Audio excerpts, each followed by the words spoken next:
What's up, guys? It's Lou Betya on a glorious Saturday morning for sports. We got horse racing. We got the Champions League. We got pay-per-view for UFC. If you're watching, thank you for tuning in on a lovely Saturday morning before all the sports start. And I'm going to go over what I think is my best bets for some of these. And before I do, and any questions you guys have about bets that you have that you just want to chat about, I'm happy to do it. If you're a content creator, you want to pop on and have some nonsense and give me your three best bets, let me know. And with that being said, let's just say hi to the chat before I pull up my PowerPoint. Got Dixon saying Locknane is still a bum. He's, he made a comment about Bill Algeo. I don't know what he expected to happen. Senor Perfecto. We got Subhuman, my guy who I know is in for the Champions League. Hit that round one KO. Nice, dude. Nice pop on that. I will get back to this question after we cover the UFC. I do have an idea for that. I have a plan. Can't track it, but I do have the same game. And we got my guy Justin Villegas here to tell me all sorts of weird stuff. He knows is going to tilt me. Love that he's here. Thank you, Justin. We got Mushroom in the chat. Always sneak watching at work. Works 24 hours a day. And the title absolutely needs more. Absolutely needs more words. We got my girl Jenna Marie, one of the favorites in the community. We got Cole Stein here. We got my guy Jared Curry, who is one of the funnier people. He's sarcastic and funny in all these chats. Recovering from a festival. I mean, there's no better way than to recover. When you're hungover and you're having a bad day, go to Royal Dansk. Go to Royal Dansk Danish butter cookies. Also, not a real sponsor, but if they're listening, I like them. Send them to me. We got Mutality, which is a great name. He's ready for that same game parlay. We got PSA 31. Chris Curtis says hi. Well, I have a bet on him, so that's the thing that seems to make him angriest is when people don't bet on him. So without further ado, I'm going to cover the Champions League first, then the Belmont, then UFC. Yes, I made a presentation for this on Canva, which I don't often do, but I did want to have a little more presentation. So, Champions League, 3 p.m. Eastern today. Manchester City. What's up, Cage My IQ? Another guy who I know is here for the Champions League. We'll be watching with intent, even though neither one of us like Manchester City. Manchester City playing Inter Milan today.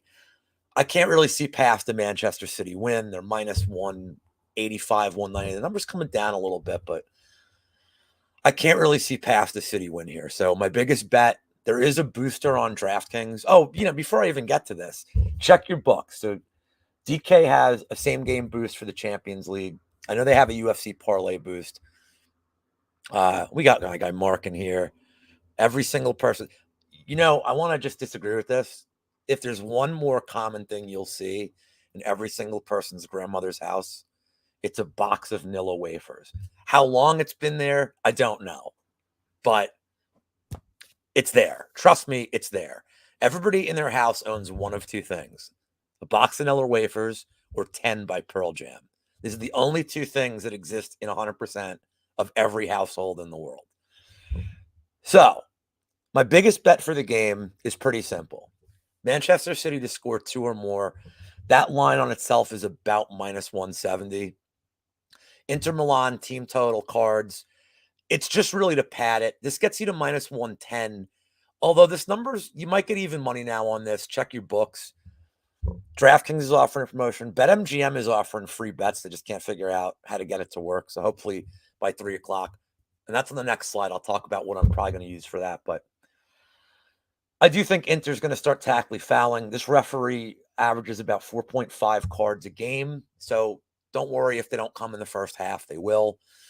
I love this bet the most. We got Johnny K Picks in the chat, who is the master of asking me what I'm betting and then completely manipulating it into a bet that's nothing like the one I gave him.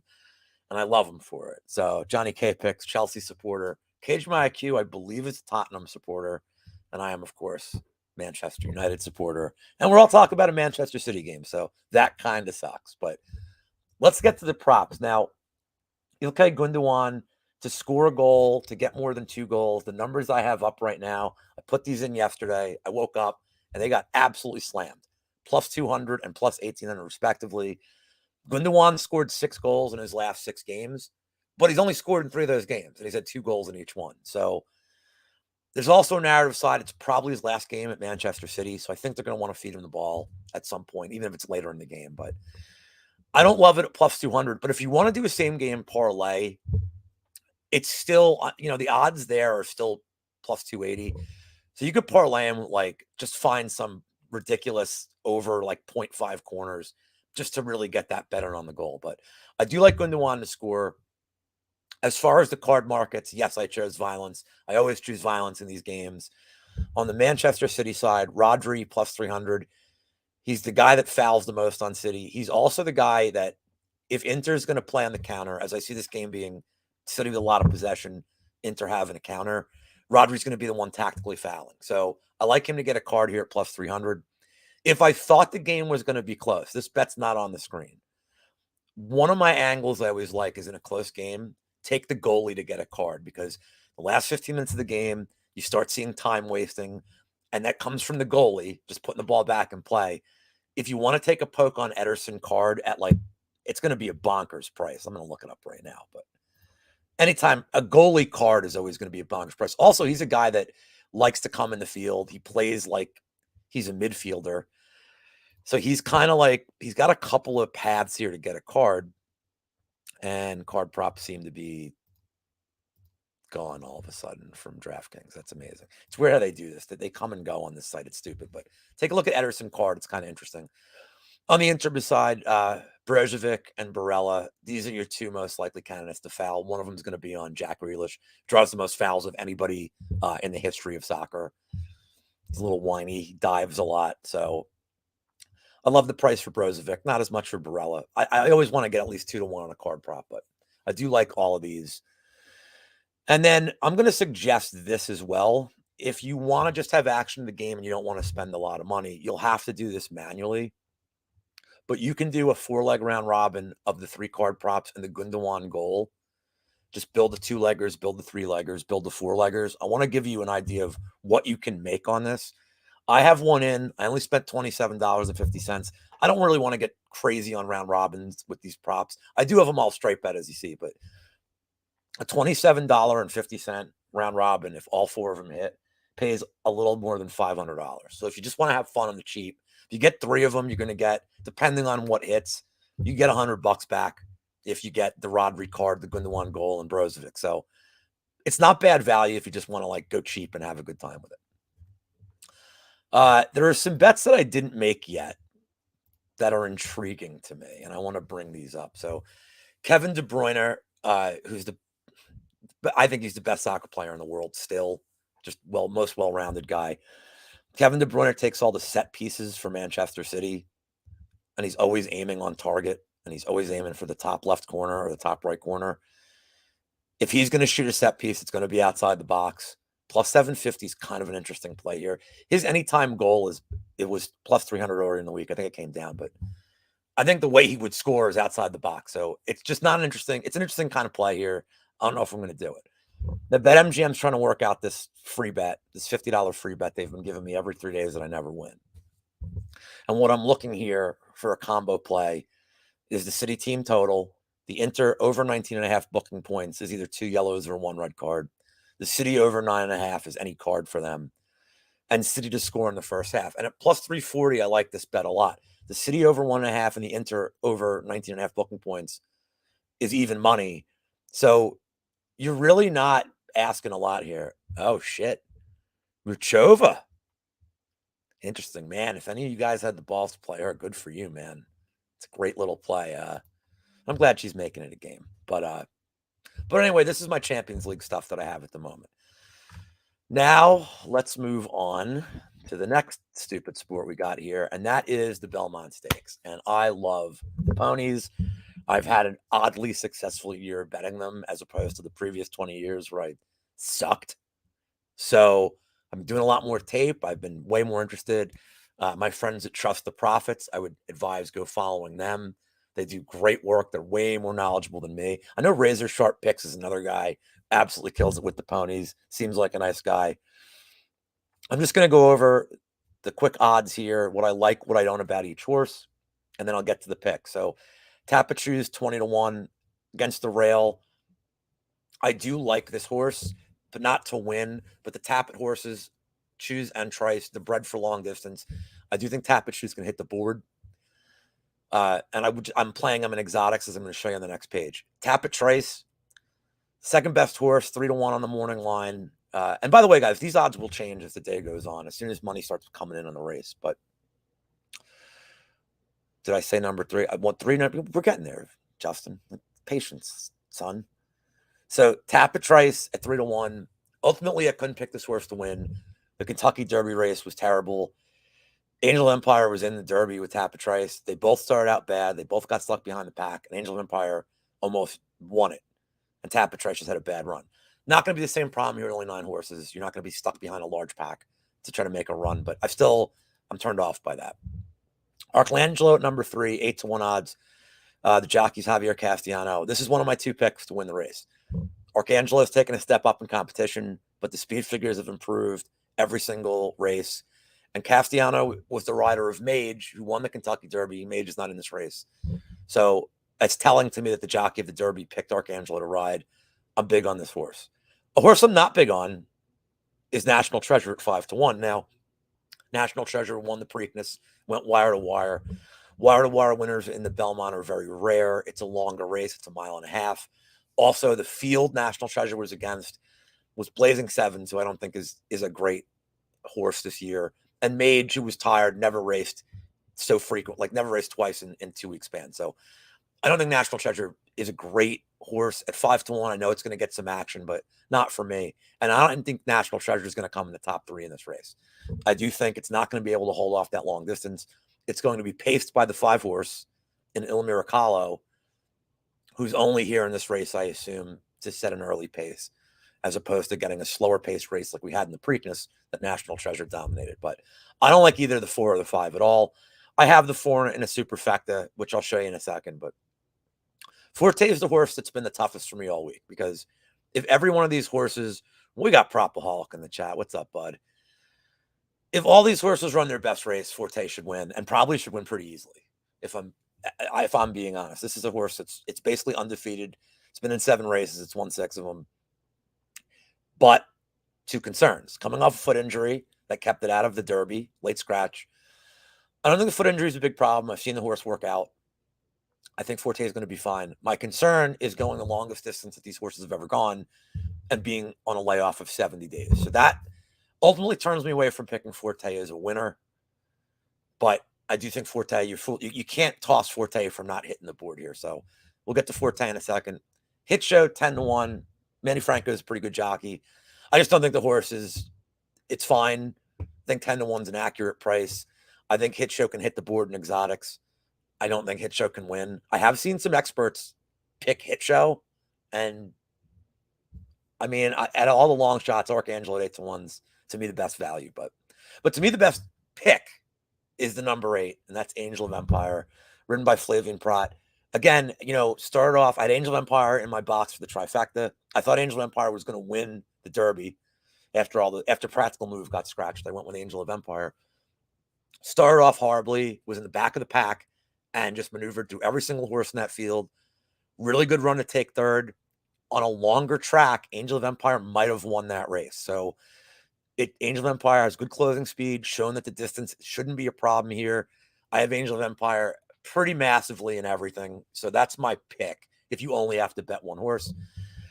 And then Red Route 1, 15-1. I don't want anything to do with Red Route 1. I don't like these on the outside. I don't like the results. This horse has been in the most races of anybody in the field in the last 7-8 months. Not improving. Got lucky to take 4th in the Preakness in a pretty weak field out of 7 horses. Always starts out terribly. Has okay closing speed, but in this race, so many more horses have better closing speed. And Red Route 1 would need a lot of things to happen to really hit the board. So if you guys want to use DK Horse, that's what I've been using this year. I would recommend use PayPal, because if you deposit with your credit card, you're going to be waiting weeks for a check. They are brokers. They don't actually hold the bank. They put the bets in through, like for the Derby, it was Churchill Downs. For this, it'll be the Belmont in New York. So you'll be waiting a while for that check. So use PayPal. They'll pay in 24 hours. Just letting you know. But let's get to how I played this race. Now, the one thing I love about betting horse racing is you don't have to spend a lot to win a lot. So if you want to do these bets as minimally as possible, you're looking at spending 25, 26 bucks at just base bets. And a 50-cent bet, I said this on my show. I've said this because I couldn't believe it. A 50-cent bet on the trifecta at the Derby paid $491, which seems like a crazy, inconceivable number.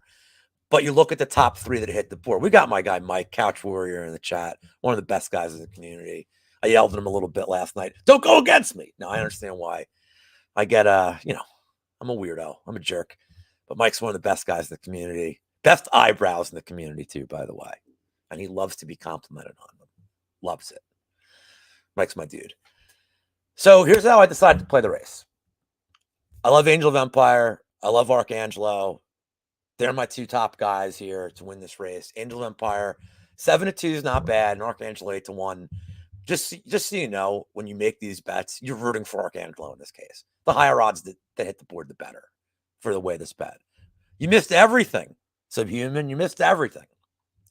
But I got your question starred, so we'll get back. We'll get to the same game in a second. So I like Angel of Empire and Arcangelo to take the top two. In second place and third place, I just added 3 more horses. So basically, I feel if one of my 2 horses wins this race, I'm getting paid. How much will depend on who hits the board. You're really rooting for Tapit Trice at 20-1. It's excellent value on this horse. A horse that I know can run the 1.5 miles.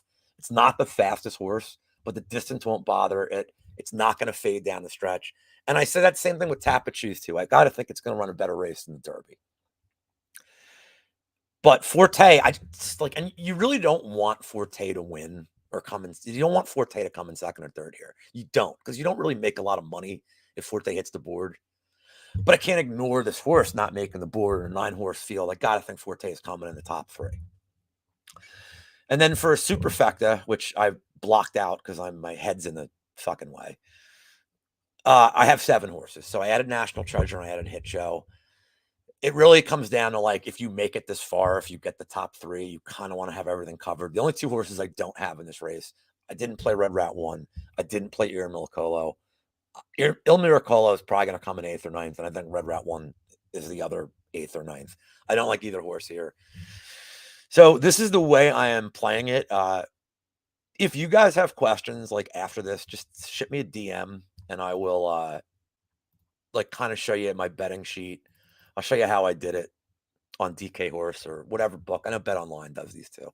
So, and anyway, since most of you in the chat are people that watch my UFC content or my usual nonsense, let's get to that. So I don't have a lot of action on this card. I'm going to be honest, typically when I do these bets, I get that moment of clarity during the week where now I know what I want to fire on here.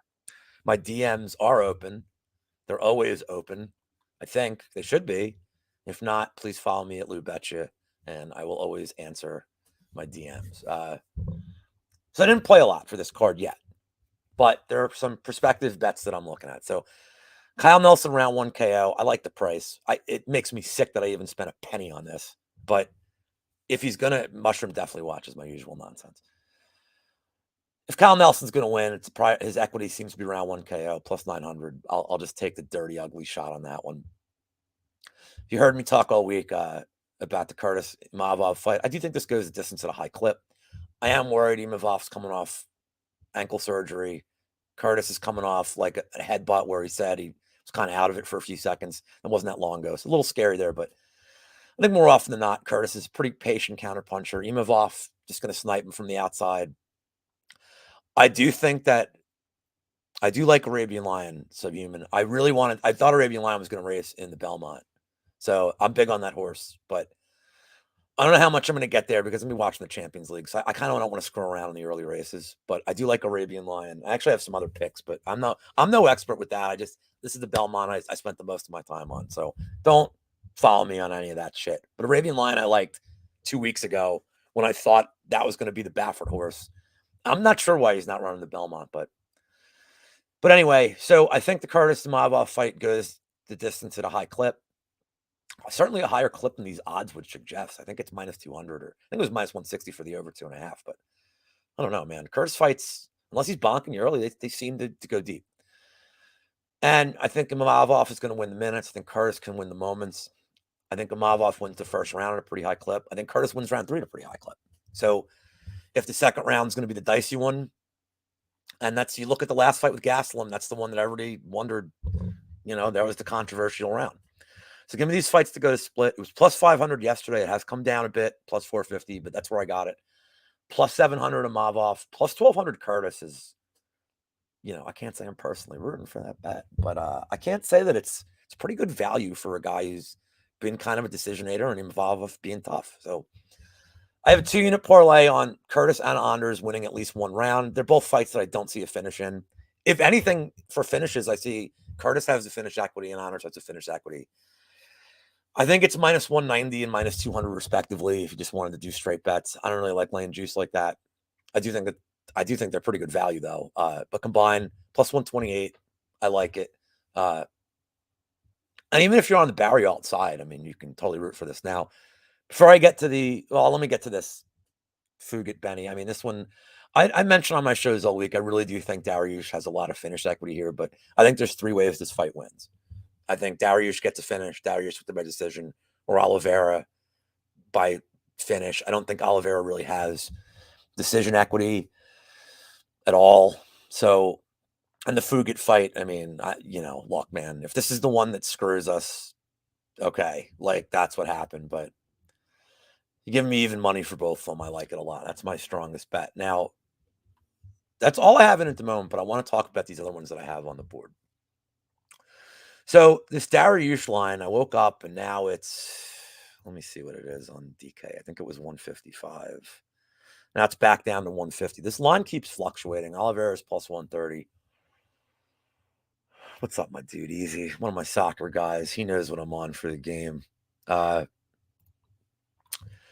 just kind of waiting and seeing because I got to think that once the pay-per-view portion of this card starts, it's just coffee, ladies and gentlemen. None of the hard stuff in there. I got to think that a lot of money is going to come in on Oliveira when the pay-per-view part starts. Yeah, I mean, this is it. It's really interesting because this line keeps it's like a sine wave right now. If Dariush gets down to 130, which I honestly think he can, I do think late money is going to come in on Oliveira. Then I'll jump on it. The Dariush finish props are, I think he's plus 180 or plus 130. I don't love that, to be honest. But I think Benny's going to be all right here. I do think it's his time. And I'm just waiting to get a better number now.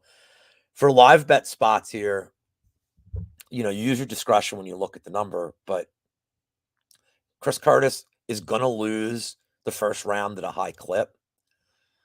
There's still money coming in on Imavov, so there's no reason to get involved with Curtis pre-flop. But after round 1, you might get plus 280, plus 300. You might get better on Chris Curtis after 1. I just think it's worth a stab. And even if you're on the Imavov side, it's not a bad way to hedge off it. You can bet it real cheap and get some value out of it. So just look at what it is. Fugit. I think this one's self-explanatory. I think anybody that likes him a lot likes him round 1. They like him submission for the most part. Let me bookmark this for Jared. I'll get back to that question in a second. Fugit's already a dog. He's plus 180. I think after round 1, you could miss the number. I mean, Fugit could win round 1. He's the longer guy. He has a reach advantage. I think he's the better technical fighter. I just don't think he has that one hit it or quit it shot like Malott does. But take a look at what Fugit is after 1. And again, if you're getting like a plus 300 number, I think it's worth it, especially because we know Malott's not truly tested late. Yeah, this is another play I love. Brutality. I gave this out on the prop show. His round 2, round 3 sub. It's like plus 2,300. It's insanity. It's an insane line. Liam's on the sub too, and Liam is, I don't know if you guys know this, way smarter than I am when it comes to MMA betting. So if both of us are on the sub, do what you will there. I know Dixon's on this Nate Landwehr decision, and I don't hate it. I got there with the Onama play, but I really don't think there's a reason to bet Landwehr yet because I think, and everybody that's rushing in the window for the Ige KO, I think if Ige gets a KO, I know he got a round 2 KO on Damon Jackson. I understand, but Landwehr, if he's going to get cracked, Austin Lingo cracked him in the first. Onama cracked him. When he gets cracked, it's the first round. Ludwig Klein cracked him in the first. The only guy that didn't is Darren Elkins, because Darren Elkins is the slowest starter of like goddamn anybody. But I think, again, I think Ige probably wins round 1 at a fairly high clip. The optics should be there. And I don't know what kind of number you're going to get on Landwehr after 1, but you might get plus 550. Like, you might get a massive number on Landwehr after 1. And if he starts going to takedowns, you know his cardio is good enough to go 3 rounds. Who knows, man? We got George. I am not the man. I am just some dude. But thank you for tuning in. Hit the like button if you guys could. This is more just fun Saturday morning nonsense anyway. And yeah, that is the end. So any questions, says Mr. David S. Pumpkins, for you guys? I have 2 starred right now. They are both UFC related that I want to get to. One is about DK giving out a 50% UFC same game boost. Now, I didn't look at this. I don't know how many legs you need for this, but I suppose I can look at it now. I don't know if you need more than 3 legs here. You may for this promotion. Let me just take a look. Oh, I didn't opt in. So not opting in is part of the reason I couldn't see what the fuck I was doing there. All right. Give me 1 second here. Just 2 legs? Perfect. Okay, so here's one thing I love. So here's one of them that I love. Since the main card is the one that has all like the first round stuff, and that's what I really like. Eric Anders to get 1 takedown in the first round is plus 135 as it is. I love it. Against everybody but Muniz recently, because there's no reason he would go for a takedown in that fight. He's gotten a takedown. More importantly, it's the amount of takedown attempts he's going for. Against the Iron Turtle, I think he went for 6. I think this fight's going to be a clinch battle. I think it's going to be against the cage. That's how Barry Alt likes to fight. Likes that dirty boxing. Likes being in the clinch. I think Anders is the stronger guy. I think he's the better athlete. If they're against the cage and Anders just turns him around, he's going to be going for takedowns. So you could parlay that with like over like 1 minute and get a plus 140 play, and you're just rooting for 1 takedown in the first. That's just the quick and dirty one that I like. Depending on how you want to play the main event, I think you could do like Nunez takedowns and submission, but that's a correlated bet, and they really kind of hate those. Like, they don't give you as good a value for them. So the Anders one is my favorite. I do think the Chris Curtis one, you could do some stuff with like most significant strikes for Imamov. I think even in a loss, he's going to, even if he gets bonked, I think he probably lands the more strikes. Curtis is a counterpuncher. But that's a look too. Maybe first round strikes for him. But the Honors one is the one I like the most. At plus 135, it's crazy. Or you could play him 2+ takedowns for the fight. But I really think he gets one early. And I like the Honors side here. I hesitate. What's up, Ice Viking? Thank you, Cole. The one thing I hesitate here about betting Anders is, you know, I know everybody on Twitter really likes complaining about the judging on a Sunday. That's like our favorite thing to do. I'm hesitant to bet any of these fights with a Canadian where it's going to go to the judges. It's going to get greasy. I think Anders probably has to either get a finish or dominate to really get a clear decision here. The optics are going to be for Barry Alt. It's leading off the pay-per-view. So, you know, there's that extra energy in the air. And at plus 115 for a guy who has just boned me so many times when I've bet you, boy, I'm not rushing the window to get him for 115. But the takedown's fine. You're getting a better price for that than the money line. So we are, Dylan, I'll show you what we're at here since a couple of you guys came in late. So I think City wins at a high clip.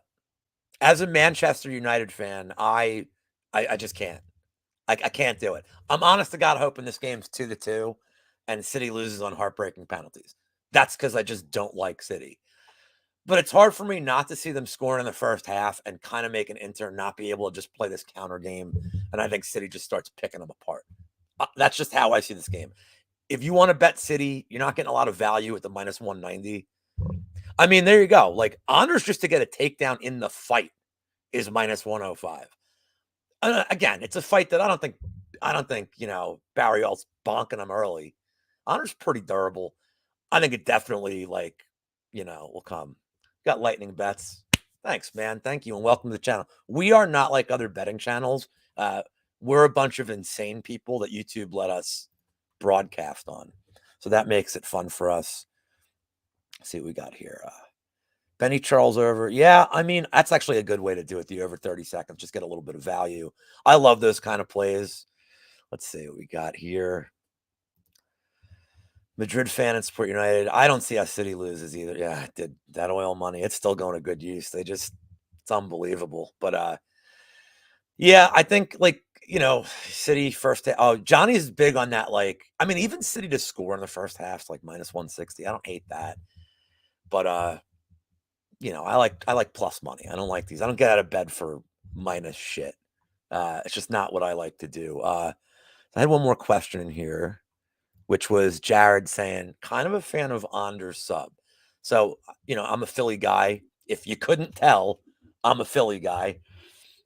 I know he's been spending time in MMA Lab, and he's been working with Sean Brady.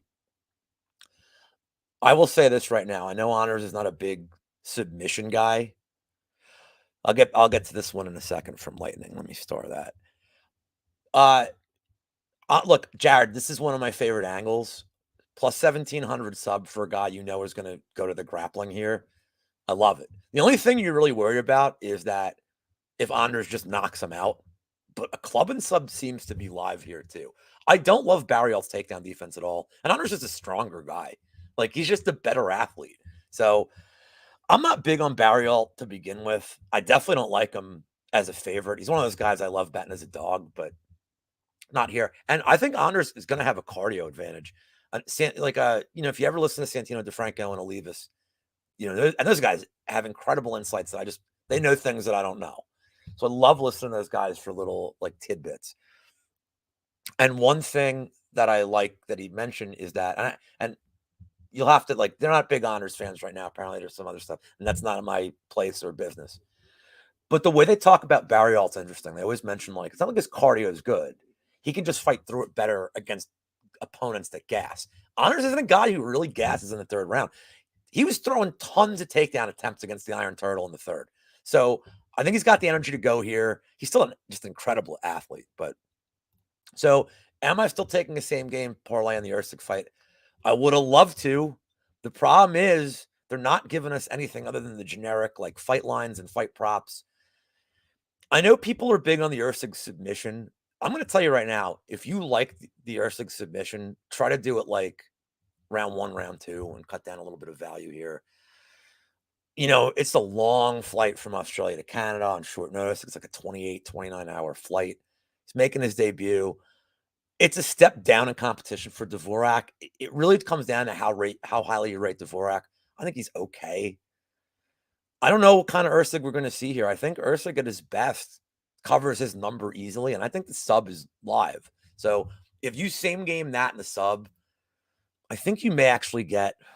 I'm pricing it out right now. So Usyk in the sub in the same game is plus 600. You could boost it. You could certainly use your booster there. And if you look at the sub in their cooked fight parlays, it's plus 650. You're actually getting worse value to do that. So never mind. But I think the Usyk sub at plus 650, there's absolutely meat on the bone there. I don't think he's going to get knockout here. And I could see Dvorak initiating grappling as well, and Usyk getting a reversal. So I think that's kind of interesting. Can Usyk win a decision? Absolutely, he can win a decision. He could win the first 2 rounds of grappling and get a 29-28. He could probably win all of them.